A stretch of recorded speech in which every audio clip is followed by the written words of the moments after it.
সেমিফাইনালে ভুটানের বিপক্ষে ভারতের মেয়েরা। ইস্ট বেঙ্গলে অস্কার অধ্যায় শেষ। কাল প্রস্তুতিতে নামছে সবুজ মেরুন। রেফারি নিগ্রহে কঠোর পদক্ষেপ আইএফএর। শ্রদ্ধায় স্মরণ টুটু বসুকে।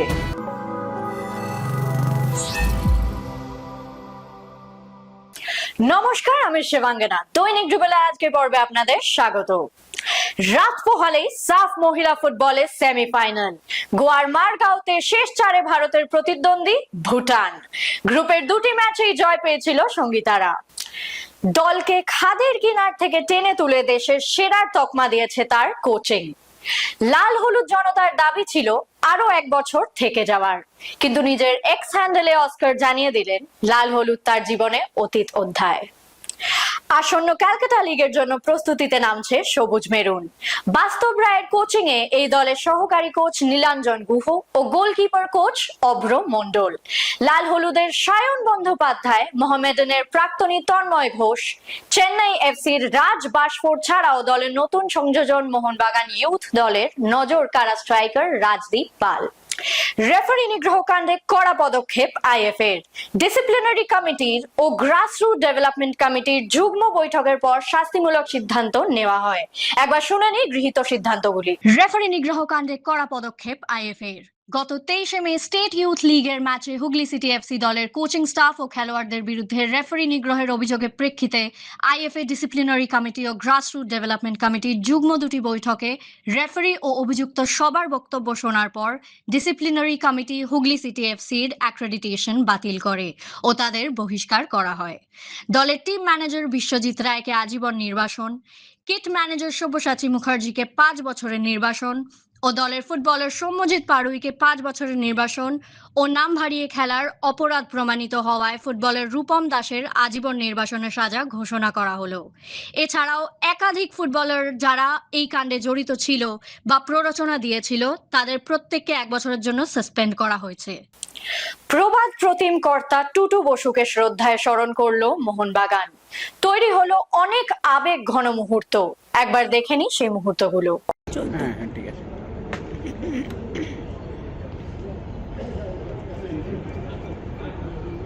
দেবাশিস, আপনি যদি প্রথমে কিছু বলেন। নমস্কার।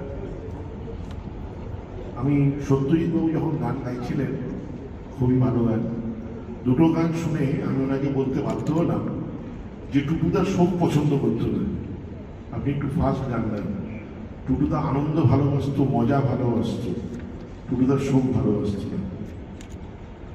আজকে আমি এখানে এসে স্টেজের দিকে তাকিয়ে ডেট দুটো দেখে দুটো তাৎপর্য পেলাম।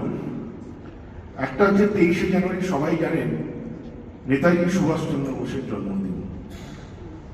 সেই অর্থে টুটুদা আমাদের মোহনবাগানের নেতাজি সুভাষচন্দ্র বোস ছিলেন। আরেকটা তাৎপর্য পেলাম 12ই মে। 12ই মে কার ডেথ অ্যানিভার্সারি জানেন? 12ই মে হচ্ছে ফ্লোরেন্স নাইটিঙ্গেলের ডেথ অ্যানিভার্সারি। টুটুদা আমাদের কিন্তু ফ্লোরেন্স নাইটিঙ্গেল মনমান ক্লাবের, উনি সেই প্রদীপটা জ্বালিয়েছিলেন মনমান ক্লাবে। এখানে বলা হয়েছে চিরপ্রতিদিনকে ঘর থেকে চিমাকে নিয়ে এসেছিল, তা নয়, সেটা ভুল তথ্য। মোহনবাগান ক্লাবের জানলা দরজা খুলে দিয়েছিল, নতুন বাতাস ঢুকতে সাহায্য করেছিল, কারণ তখন বিদেশি প্লেয়ার খেলানো যেত না মোহনবাগান ক্লাবে। উনি সেই রীতিটাকে ভেঙে বিদেশি প্লেয়ারকে খেলিয়েছিলেন প্রথমবার। সেইটা অনেক বেশি ইম্পর্টেন্ট দেন অপোনেন্ট টিম থেকে প্লেয়ার নিয়ে আসা।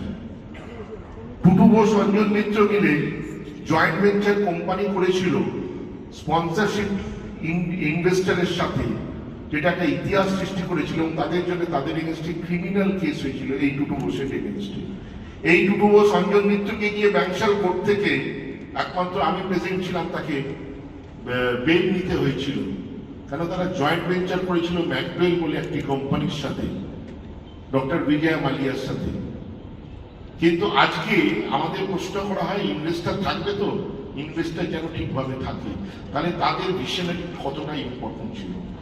কেউ আমার থেকে, আমার টুটুদার সঙ্গে সম্পর্ক, ওর ছেলেদের সঙ্গে সম্পর্ক বন্ধুত্বের কিন্তু অনেক পরে, এই মনমান ক্লাবে আমাকে হাত ধরে নিয়ে এসেছিল টুটুদা, লালন পালন করেছি টুটুদা অঞ্জনদা দুজনে মিলে। আজকে আমি যা কিছু তাই দুজনের জন্যে। এবং টুটুদার সঙ্গে এবং অঞ্জনদার সঙ্গে ওরা আমার দাদার থেকেও আমার সঙ্গে অনেক বন্ধুর সম্পর্ক ছিল। এবং এক কথায় বলতে গেলে ইংরেজিতে একটা কথা আছে, we are partner in crime, আমরা পার্টনার ছিলাম ইন ক্রাইম। যাই হোক, আমাদের সঙ্গে আমার সঙ্গে ব্যক্তিগতভাবে টুটুদার যে সম্পর্ক, হ্যাঁ নিশ্চয়ই কখনো কখনো সম্পর্কে ফাটা এসছে, কিন্তু সেইখান থেকে আমাদের নিজেদের অভিজ্ঞতা এবং ম্যাচুরিটিতে আমরা আবার উঠে এসেছি, আবার সম্পর্ক জোড়া লেগেছে এবং একসাথে চলেছি। তো যাই হোক, টুটুদা মরে যেতে পারে না, টুটুদা চলে যেতে পারে না। টুটুদার কর্ম যা করে গেছে সে চিরজীবন থাকবে, চিরকাল থাকবে, এবং বাঁচিয়ে রাখাটা আমাদের কর্তব্য, পরবর্তী প্রজন্মের কাছে পৌঁছে দেওয়াটা আমাদের কর্তব্য, আর তার দেখানো পথে এগিয়ে চলাটা আমাদের কর্তব্য।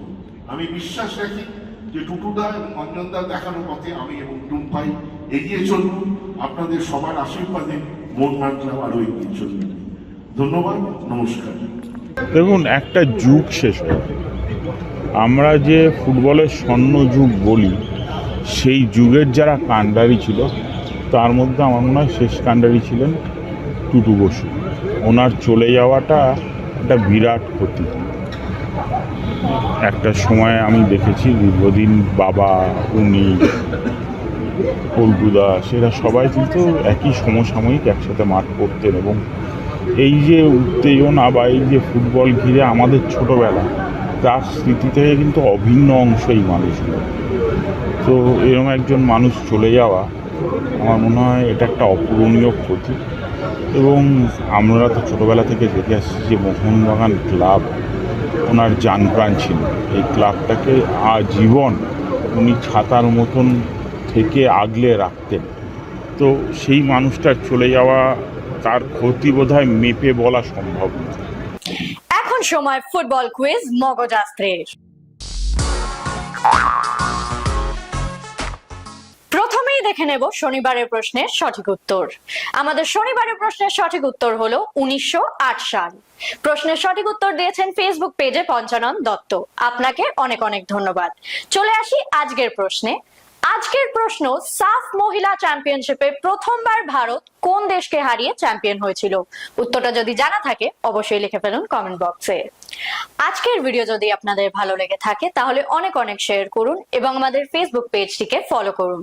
বাংলা ফুটবলের আরো অনেক খবরাখবর জানতে আমাদের ইউটিউব চ্যানেলটিকে সাবস্ক্রাইব করুন এবং বেল আইকনটি প্রেস করে দিন। আজ এই অবধি, তবে আবার দেখা হচ্ছে আগামীকাল। শুভরাত্রি।